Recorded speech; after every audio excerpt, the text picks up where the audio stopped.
Gervonta Davis. Now we watched him. I've been watching Tank a little after since he debuted as a pro. Without a doubt, he has a skill set, man. He's a talented fighter, good power, good ring IQ. But up until now, Tank himself, Tank's team, and his fans, nobody's holding him accountable for not wanting to fight the real fights, the big fights. He had some pretty decent fights, like Pedraza down at what was that, 130 for Pedraza. Man, motherfuckers, salt and pepper like a motherfucker, man. For Pedraza, then like 135. I think that was his only notable fight that man. Then at 135, he fought. If I gotta think about who he fought, it's a problem, man. Ryan Garcia, which is a nobody. He's just he hasn't done anything in the sport of any significance, but he's a high draw because of his internet popularity. Isaac Cruz was a decent scrap. I don't even want to talk about Hector Garcia or Leo Santa Cruz, dude. I don't want to talk about them. They didn't belong in the ring with him, Besides those, who else has he? Who? Gamboa, Rolly. Right? He's a prize fighter, man. That's what Gervonta Davis is. He's a prize fighter, and they put up this facade that he's this real world beater, and then when it comes to other fighters, you don't want to fight them. It's okay for Tank to pull dudes up and wait to fight, but it's not okay for Tank to get pulled up and wait to fight other people. He's this killer. He lets his Glock don't have no safety on it. If your Glock really don't have a safety, you know what that means when your Glock don't have a safety? That means and you shooting at everybody. You don't care who's in your crosshairs. Everybody getting black. Everybody getting clapped. That's what it means when your Glock don't have a safety. You letting it go. Anybody want to test you, you giving it to them.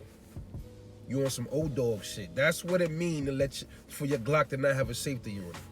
Obviously, Tank Davis has a special Glock out there with a safety on the left side of the slide. He got a specialty safety on the trigger because he ain't letting this Glock go.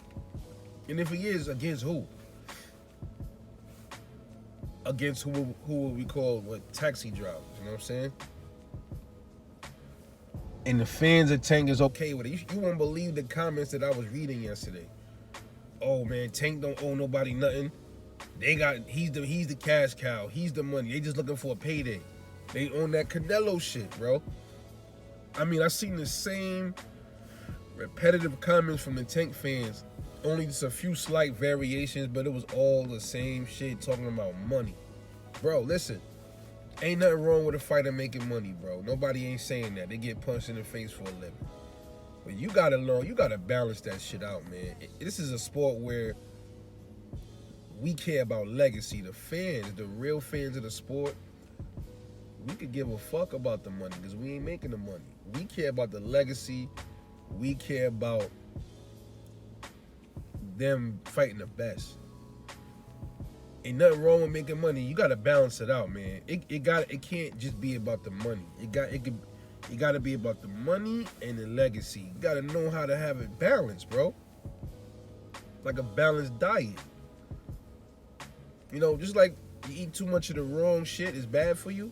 Keep eating these taxi drivers. It ain't good for us. It's not gonna help him.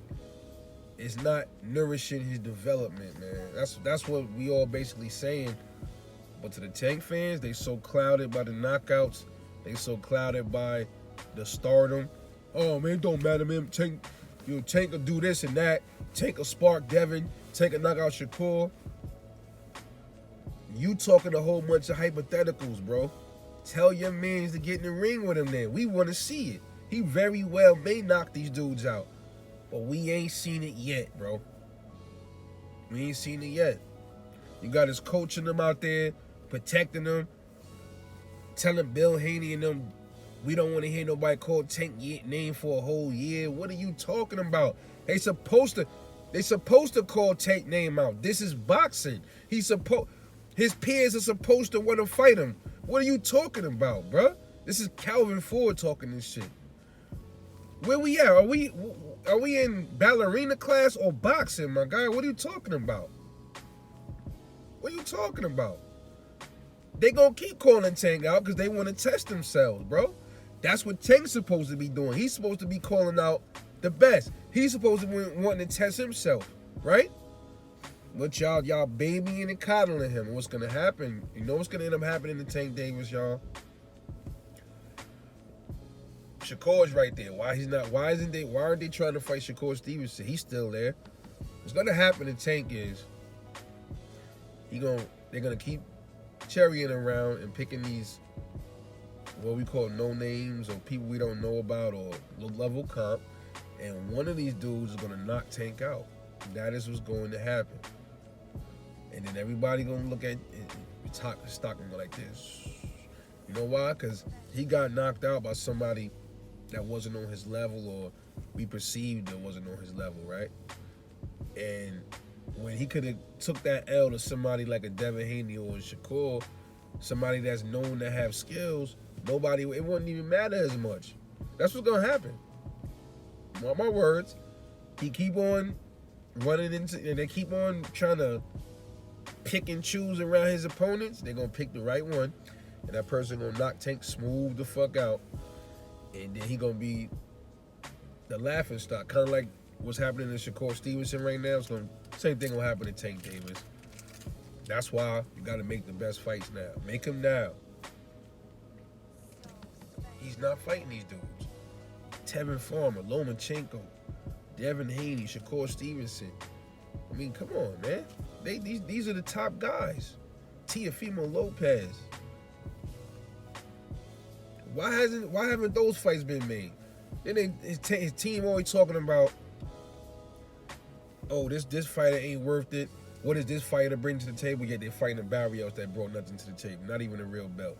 Yet Leo Santa Cruz brought nothing to the table. Yet Hector Garcia brought nothing to the table. Garcia, the only thing he brought to the table is his fame. He didn't bring nothing to the table. He had no belts. Oh, yeah, that's right. They don't care about belts. Well, if you don't care about belts, fight Dev at 140. And shit, man, fight Shakur. Shakur got a belt. You might just beat Shakur, and then you got you a real belt at 135. But look like they comfortable with him fighting taxi drivers. Fuck it. Then his fans gonna keep watching it while Tank and his team keep flagging down taxis. Just my take. Let me know what y'all think. It's Rebel Life Boxing. Drop them comments, man. Let me know how you feel. I'll catch y'all later on the next one.